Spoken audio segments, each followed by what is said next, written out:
시간에는 차별 없는 은혜라는 제목으로 우리가 함께 하나님의 말씀 나누도록 하겠습니다. 지난주에는 제가 특별히 이방 사람들을 어떻게 대해야 되는지에 관해서 히브리서 말씀으로 여러분과 함께 은혜를 나눴었고, 그 전주까지는 여러분 기억나시나요? 요한복음 6장에 있었던 예수님께서 오병이어의 기적을 일으키신 다음에 그것을 설명하셔서 이제 나는 생명의 빵이다라고 했던 그 말씀 여러분 기억하실 겁니다. 그죠?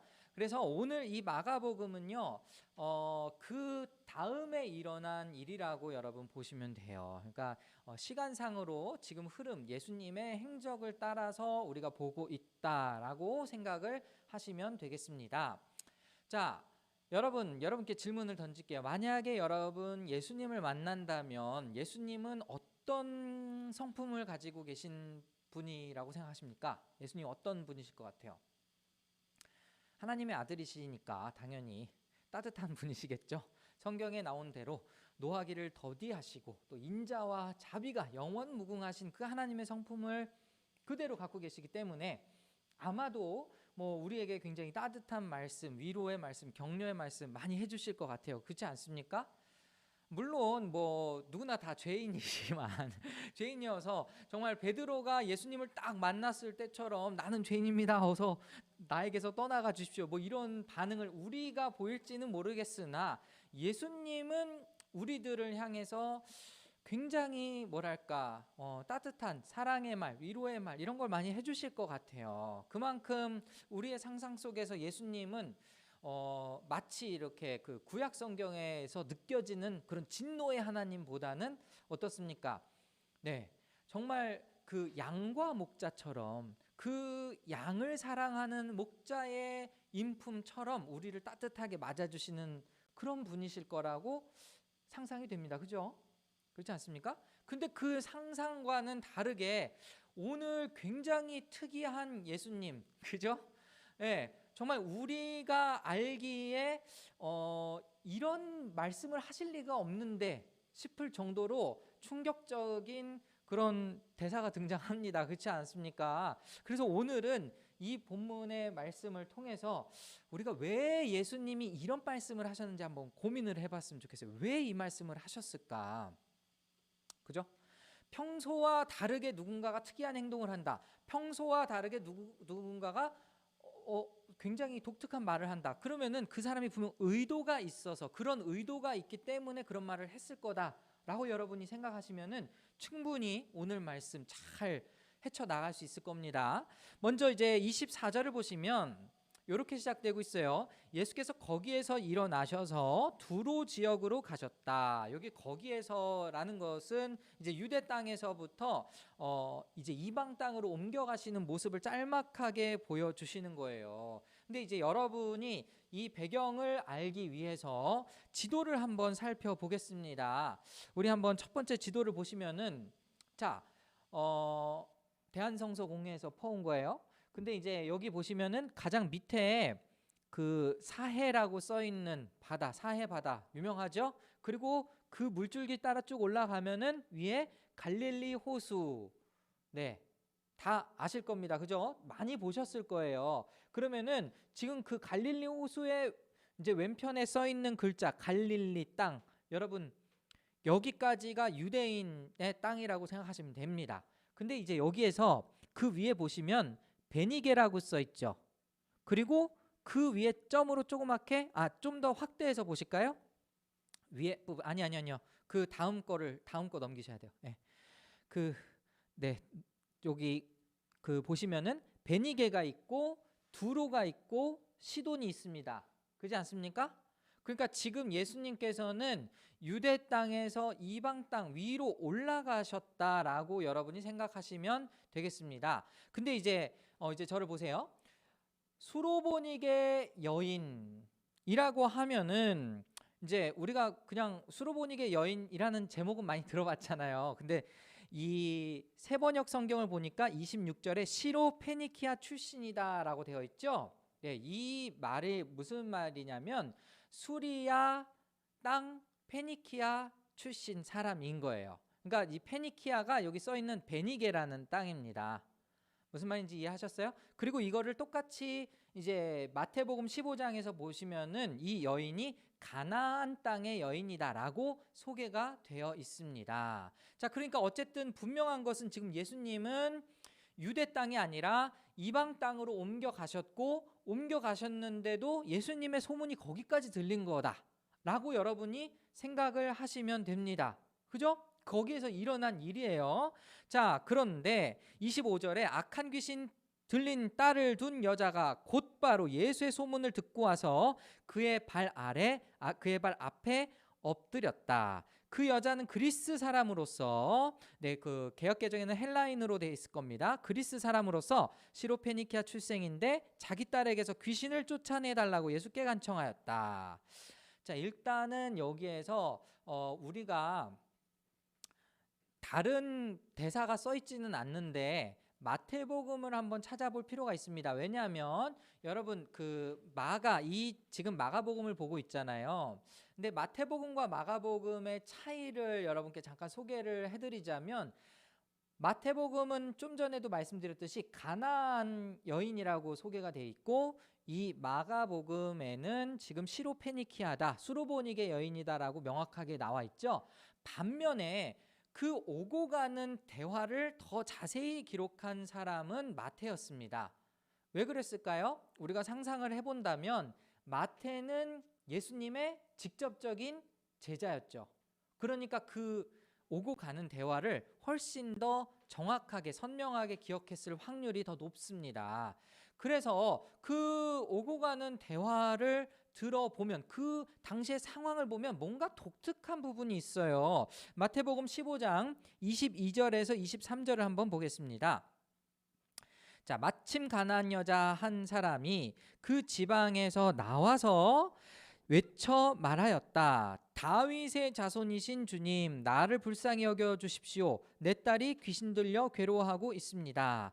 마가복음에는 안 나와 있지만 지금 여기에 다윗의 자손이신 주님이라고 이야기를 합니다. 자, 여러분, 이방인들에게 있어서 메시아의 존재는 어떤 사람이었을까요? 자, 유대인들은 계속해서 구약 성경을 묵상을 해왔을 테고, 그리고 유대인들은 구약 시대의 예언자들, 선지자들의 말들을 통해서 이 메시아라는 존재를 어느 정도 알고 있었을 텐데, 이방 사람들은 그 메시아에 대한 인식 자체가 없었을 겁니다. 그죠? 그런데 아까도 말씀드렸듯이 예수님이 그 땅으로 갔을 때, 이방 땅으로 갔을 때 이미 이방 땅에도 소문이 나 있었기 때문에 예수님이 그냥 조용히 계실 수가 없었다라고 했죠. 그러니까 이 여인도 마찬가지로 어디에선가 메시아적 존재에 대한 소문을 들었을 것이다. 그리고 그분이 바로 예수님이시다라는 것을 깨달았을 겁니다. 그죠? 이 여인은 그냥 무턱대고 예수님한테 간 게 아니라 예수님이 누구인지를 사실상 정확하게 알고 있었던 거예요. 그러니까 다윗의 자손이라고 얘기를 하죠. 다윗의 자손은 누굽니까? 성경에서 예언된 그 자손 가운데에서 메시아가 날 것이다라는 것을 이야기하는 것입니다. 함축적으로 얘기하는 것이죠. 그리고 예수님을 주님이라고 또 고백을 하고 있어요. 자, 그런데 23절을 보면, 마태복음 15장 23절을 보면, 그러나 예수님께서는 한마디도 대답하지 않으셨다. 왜 그랬을까? 자, 평소와 다른 예수님의 모습이 여기서부터 느껴지죠. 그러니까 누군가 와서 나를 고쳐주십시오 하면은 예수님 그렇잖아요.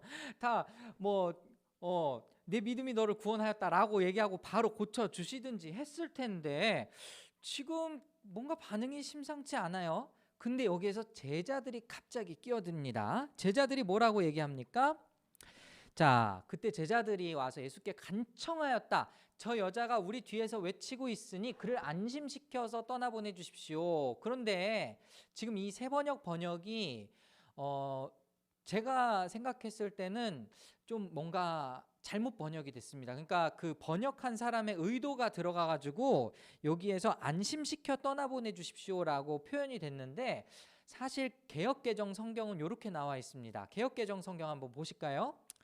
바로 다음 보시면 예수는 한 말씀도 대답하지 아니하시니 제자들이 와서 청하여 말하되 그 여자가 우리 뒤에서 소리를 지르오니 그를 보내소서. 이렇게 말을 하고 있습니다. 자, 뉘앙스가 좀 다르죠.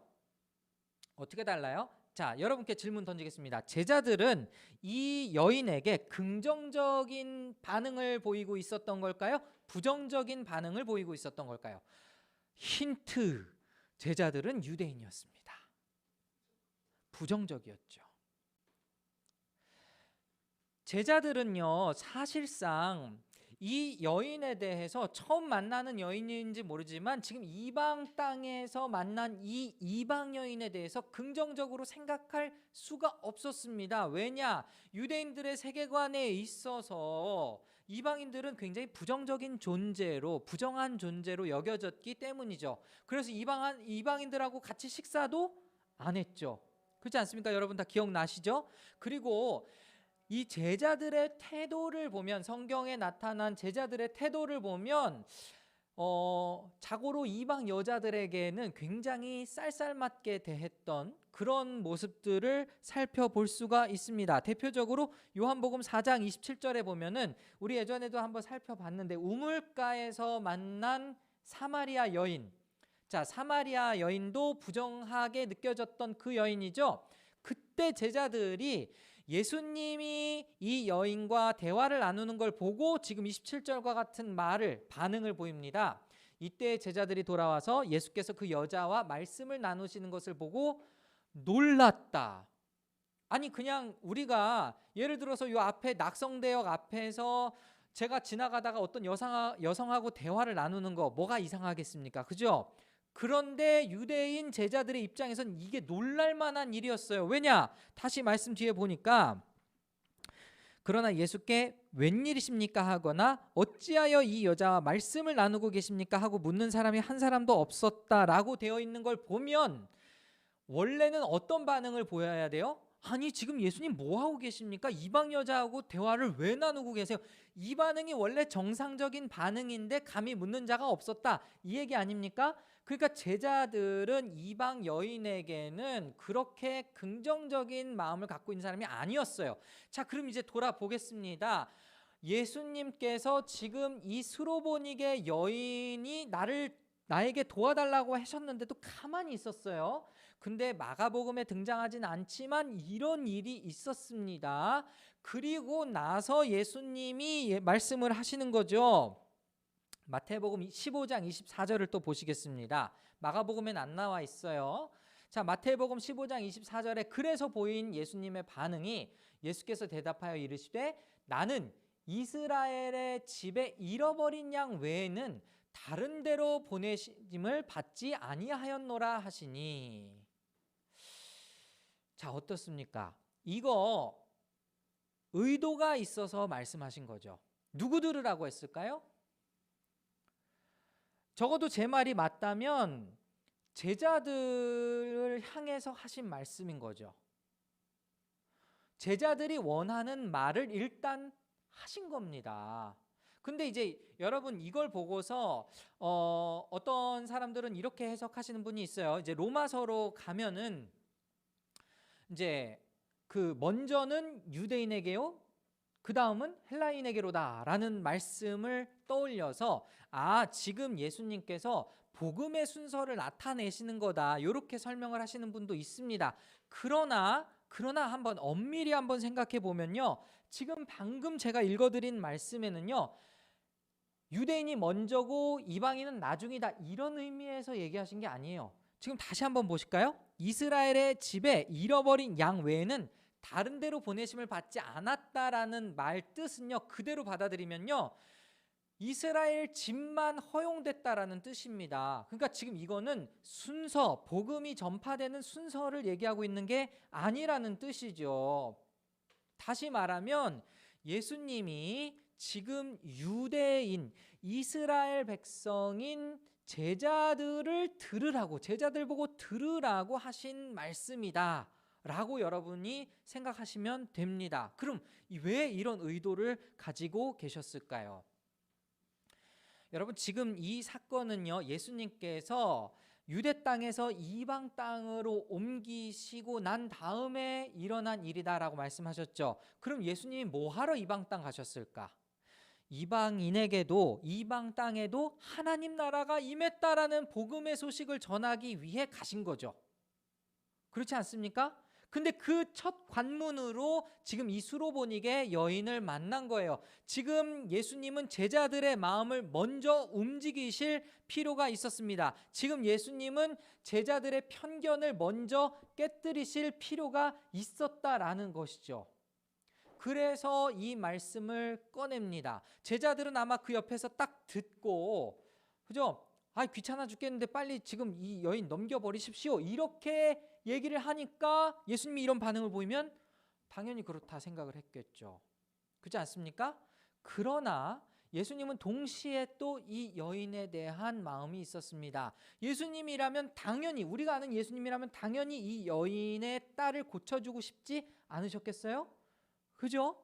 예, 예수님은 동시에 지금 이 여인의 믿음을 시험하고 계십니다. 그때에 이제 여인이 어떻게 합니까? 간청합니다. 다시 한번 주여 나를 도우소서. 그래서 27절을 보시면 이제 마가복음 27절로 가시겠습니다. 7장 27절 보시면 예수께서 그 여자에게 말씀하셨다. 자녀들을 먼저 배불리 먹여야 한다. 자녀들이 먹을 빵을 집어서 개들에게 던져주는 것은 옳지 않다. 자, 역시 다시 말씀드리지만 평소에 예수님하고 다른 모습을 지금 보이고 있어요. 지금 이 묘사는요, 결국에 이 여인 보고 뭐라고 표현하는 겁니까? 뭐에 비유한 거예요? 개에 비유했죠. 지금 이 시대에 예수님이 이렇게 말씀하시면 바로 나오겠죠. 예수님 인성 문제 있어? 그죠? 이런 말을 하실 분이 아닌데 지금 여자를 보고 바로 앞에 그냥 개라고 얘기하는 거예요. 그러나 여러분, 한 가지 또 여러분, 우리나라 성경에서는 잘 표현이 되고 있진 않은데요. 여기 이 개는요, 어떻게 보면 예수님께서 참 그 여인을 잠깐 어루만지는 그런 애정어린 표현이라고도 볼 수 있습니다. 무슨 말이냐면 이스라엘에도 여러 가지 개 종류가 있지 않겠어요? 근데 엄청나게 크고 무서운 사냥개를 표현하는 그 개라는 단어가 쓰이지 않고 그냥 작고 연약한 그런 애완견 같은 그런 단어의 개를 사용하셨습니다. 그리고 나서 지금 이 여인에게 이렇게 말씀을 하고 나서 여인이 어떻게 반응합니까? 주여 올소이다마는 하면서 28절 보니까 그러나 상 아래에 있는 개들도 자녀들이 흘리는 부스러기는 얻어 먹습니다, 이렇게 말을 하죠. 자, 여인의 입장에서 이제 한번 생각을 해볼까요? 여인에게 사랑하는 딸이 있습니다. 그 딸에게 귀신이 들렸어요. 그 귀신이 그러니까 귀신이 떠나갔으면 좋겠는데 어떤 방법으로 해도 그 귀신이 떠나가지가 않는 거예요. 그러니까 지금 소문에 정말 진짜 하나님의 아들 메시아 예수 그리스도가 우리 땅에 왔다라고 했을 때 이 여인이 얼마나 그 예수님의 낫게 하심을 기대했겠습니까? 간절히 왔죠. 근데 역시나 아마 이 여인이 예상했을지도 모르겠어요. 왜냐하면 이 두로와 시돈 지방에 살고 있었던 사람들은 모르긴 몰라도 유대인들의 특성 다 알고 있었을 겁니다. 그렇지 않아요? 그러니까 예수님이 혹시라도 자기를 그렇게 무시하지 않을까, 아마 예상은, 짐작은 하고 있었을지 모르겠어요. 그러나 이 여인은 자기가 그런 모욕을 받는 것보다 더 간절한 것이 있었습니다. 그것은 딸의 회복이었습니다. 내가 어떻게 되든 상관이 없어요. 내가 모욕을 받든 어떻게 되든 상관이 없었어요. 다만 나의 딸만은 고쳐주셨으면 좋겠습니다. 주여 옳습니다. 주님 말씀이 맞습니다. 그렇지만 그 상에 떨어지는 부스러기들도 개가 먹을 때가 있지 않습니까? 부스러기의 은혜라도 나에게 베풀어 주십시오. 자, 여러분, 이렇게까지 말한다면 예수님은 당연히 알고 계셨겠지만 정말 그 제자들, 예수님뿐만 아니라 그 제자들의 마음까지 녹일 수 있는 그러한 고백이 아니었을까요? 그러니까 당연히 놀라운 일들이 벌어졌겠죠. 예수님께서는 지금 이 여인의 간구를 들으시고 이렇게 대답하십니다. 29절 보니까 네가 그렇게 말하니 돌아가거라. 귀신이 내 딸에게서 나갔다. 이렇게 말씀을 하십니다. 자, 여러분, 이 말씀을 통해서 우리는 이 여인의 믿음을 알 수 있죠. 지금까지 다른 성경 어딜 봐도 예수님이 그냥 뭐 고쳐주실 때도 있지만 내 믿음이 너를 낫게 하였다라고 하실 때도 있었잖아요. 그렇게 생각해 본다면 지금 이 말 속에 들어가 있는 의미는 뭐냐면 예수님이 그 수로보니게 여인의 믿음을 보고 그 간구를 들어주셨다. 우리 이렇게 생각할 수 있겠습니다. 그렇죠? 자, 여기에서 이런 기적이 일어남을 통해서 예수님은 제자들의 모든 편견과 그리고 편협한 생각을 다 깨부셨어요. 첫 번째로 어떤 것을 깨부셨을까요? 지역적인 편견을 벗겨주셨습니다. 여러분, 지금 이 상황에서 이방 땅에서 예수님이 이런 기적을 일으키셨다? 하나님 나라에는 그 지역과 관계없이 역사하신다라는 거. 그리고 또 하나, 지역뿐만이 아니라 민족의 경계도 허물어 주시죠. 지역과 민족의 차이가 있습니다. 이 민족, 저 민족, 여러분, 하나님 나라 안에 있는 백성들은요, 다 같은 하나님 나라의 한 민족입니다. 그렇죠? 그 안에 차별이 없어야 돼요. 똑같은 민족일 것입니다. 그래서 하나님께서는 지금 이방 땅에 사역을 하시면서 민족 간의 경계도 허물어 주셨죠. 그리고 또 어떤 경계를 허물어 주셨을까요? 성별 관계에 있어서도 이 여인을 고쳐 주심으로써 성별의 차별을 모두 다 파괴하셨죠. 다시 말씀드리겠습니다. 지금 단순히 일어난 사건이 아니라 예수님께서 이 여인에게 기적을 일으키신 그 사건은 지역적, 민족적, 성별적인 그 모든 제자들의 사고와 관념을 다 깨부시는 거였어요. 안타깝게도 제자들은 여기에서 그것을 다 이해하지는 못했습니다. 나중에 한참 지나서야 사도행전 가면은 그 전까지만 해도 유대인들끼리만 모여서 같이 신앙생활하고 이러지 않았습니까? 그런데 어느 날 베드로가 환상을 보게 되죠. 환상 가운데 하늘에서 보자기가 내려오는데 그 보자기 안에서는 유대인의 정결예법에 따라서 부정적으로 분류되는 음식들이 다 그 안에 있었어요. 막 뭐 곤충도 있고 돼지도 있고. 그런데 하나님이 주신 명령은 이것을 먹어라라는 것이었습니다. 그때 베드로가 뭐라고 얘기했습니까? 난 부정한 거 먹을 수 없습니다. 아니, 하나님이 명령하셨는데도 그걸 부정해요. 대단하죠? 그만큼 그것이 잘 깨지지 않는 거였어요.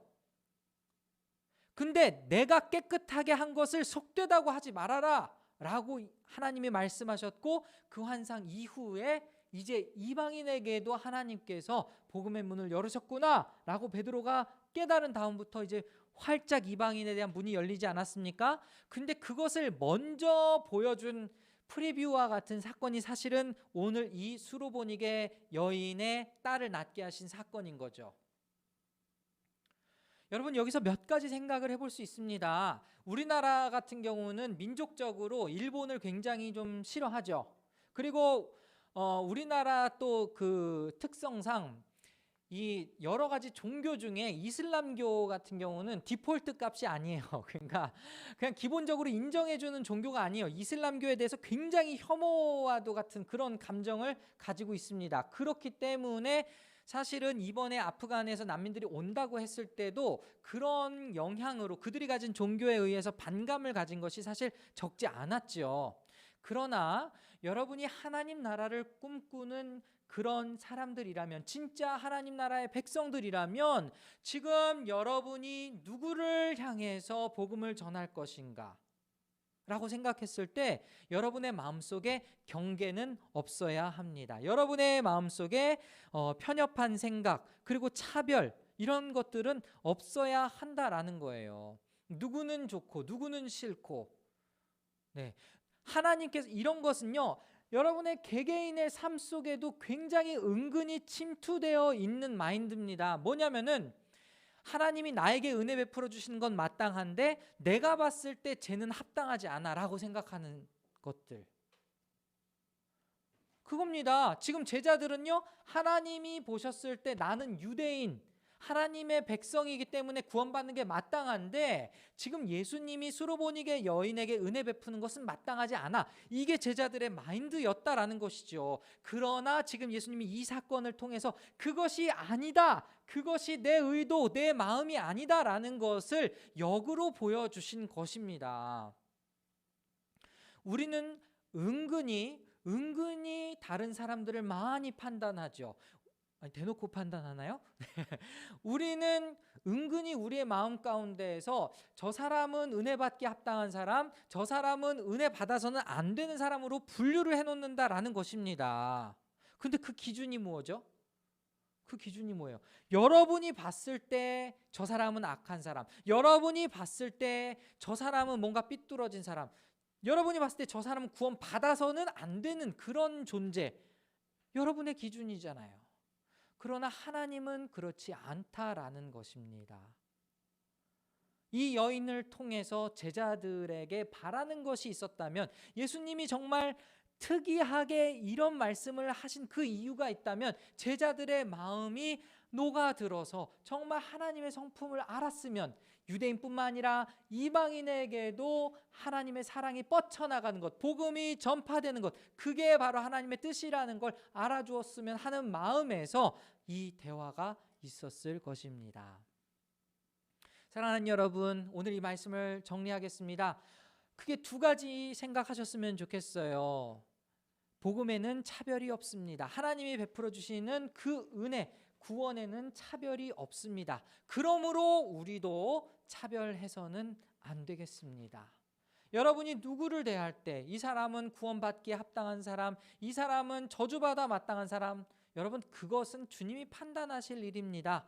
우리에게 주신 명령이 무엇일까를 생각하면 저 이방 땅에 뭐 어떤 민족이 우리나라로 온다더라, 어떤 종교를 갖고 있는 사람이 우리나라로 온다더라, 그게 문제가 아니고 우리가 어떻게 하면 하나님 나라의 복음을 그들에게 증거할 수 있을까, 이게 핵심이 되어야 하는 거죠. 아무리 그들이 다른 종교, 다른 믿음을 갖고 있다 할지라도 지금 예수 그리스도를 통해서 이 땅에 하나님 나라가 임했다라는 그 복된 소식을 전하는 것이 바로 우리의 사명이라면 그 사명을 전파하는 일에 우리는 차별을 두어서는 안 되겠습니다.